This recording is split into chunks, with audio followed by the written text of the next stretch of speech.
been dreaming on in my head like I've seen it. A life worth living is a life with meaning. I'll do what I love till my heart stops beating. I'm feeding this demon. Mag-rides tayo tuwing umaga, tuwing umaga, tuwing umaga. Hello mga pre, and welcome back to my vlog. So on this vlog, we are going to talk about the upgrades and review of my Yamaha Aerox version 2 after using it for more than 2 years. So actually, as you can see on this video, nagra-rides po kami. Long rides po ito, papuntang bundok sa La Nebbia, Pamplona, Negros Oriental. So as you can see, yung daan is medyo foggy talaga. Madaling araw pa to, around 6:30 in the morning. Yung distance po ng lugar na pupunta namin is around 100 kilometers away from the city. So nasa tuktok po ito ng bundok kung saan po kami kakain ng aming breakfast. So breakfast ride po ito mga boss.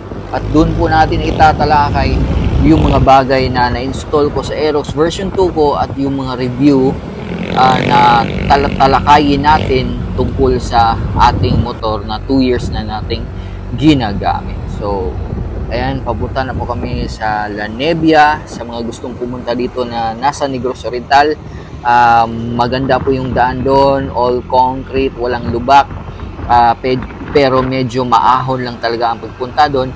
And especially kapag madaling araw, katulad nito, is makapal talaga yung fog niya. So as you can see, may zero visibility sa unahan, kaya dapat mag-ingat po kayo.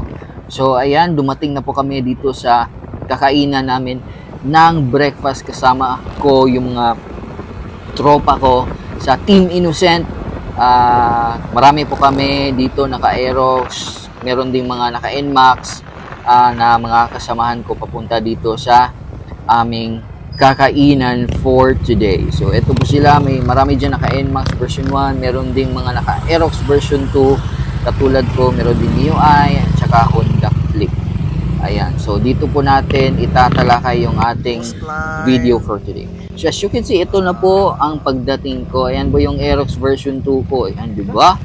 Ang ganda, di ba?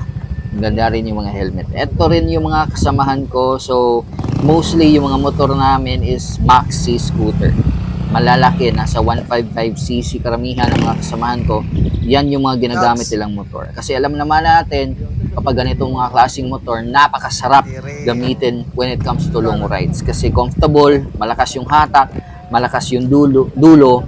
How much more kung i-upgrade natin yung CVT niya, and how much more yung makina na. Pero kahit CVT lang ang i-upgrade natin, hindi na galawin yung makina, malakas pa rin yung mga motor na ito. Kasi 155cc na nga. So, let's do the review of our Aerox version 2 after using it for more than 2 years. Let's go! But before that, let me show you the location of La Nebbia Resto Bar. So, dito po siya sa Pamplona, Negros Oriental.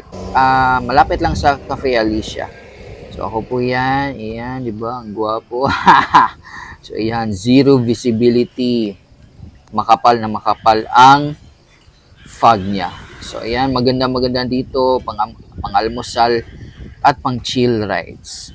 So, eto na po ang unit natin, mga boss. Walang iba kundi si Roxanne, ang ating Aerox version 2. Ayan.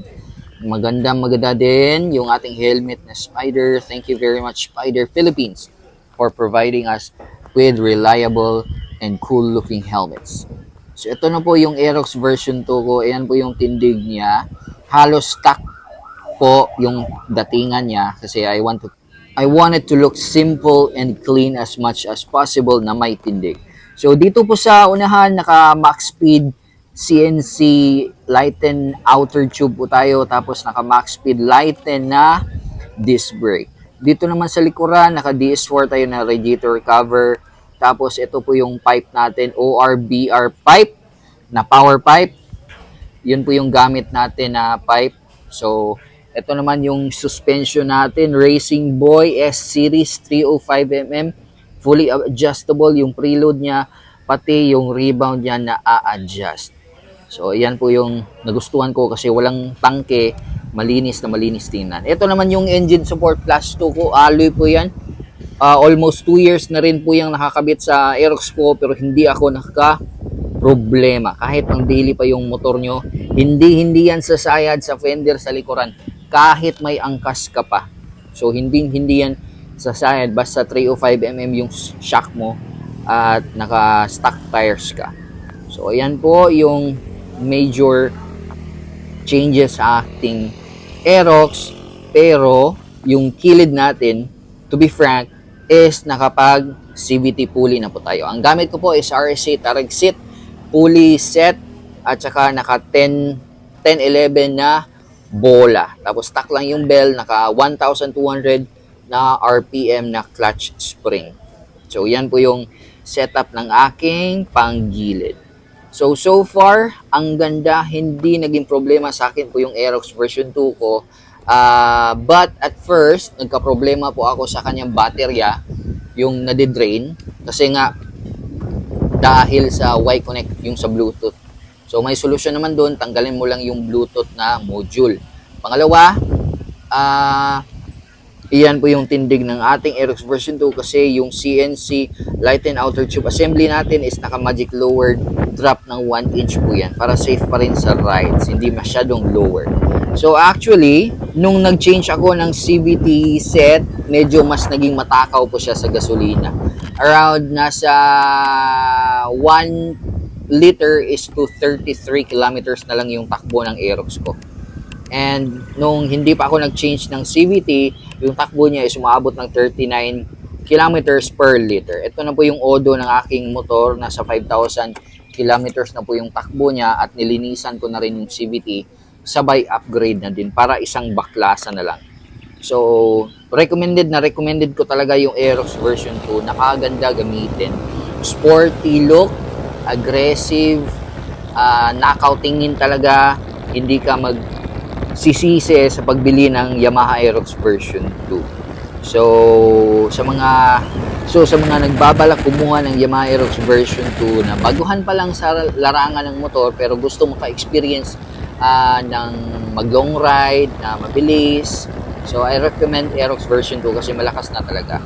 Kung hindi ka pa gaano ka-familiar sa motor specs at sa mga engine modifications, I recommend Aerox version 2 kasi malakas na talaga.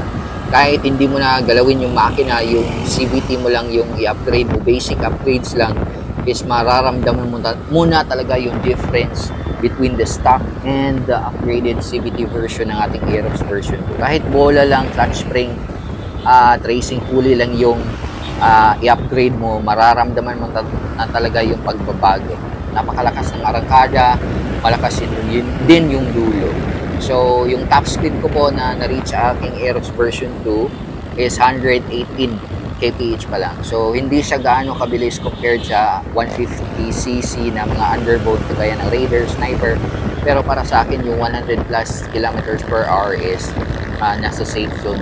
Nasa safe zone. Malakas naman yun talaga. So, safe na safe gamitin.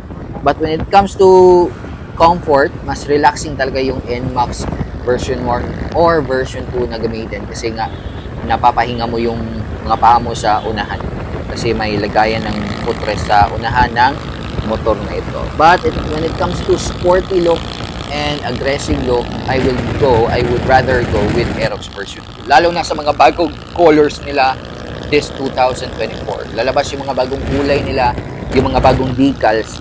Napakaganda, napakaangas. But for me, kontento na ako sa aking Aerox version 2 na kulay pula kasi so far hindi na sila naglabas ng iba pang kulay na color red sa bagong Aerox version 2. So that is all mga pre. Hope you like this video and don't forget to subscribe.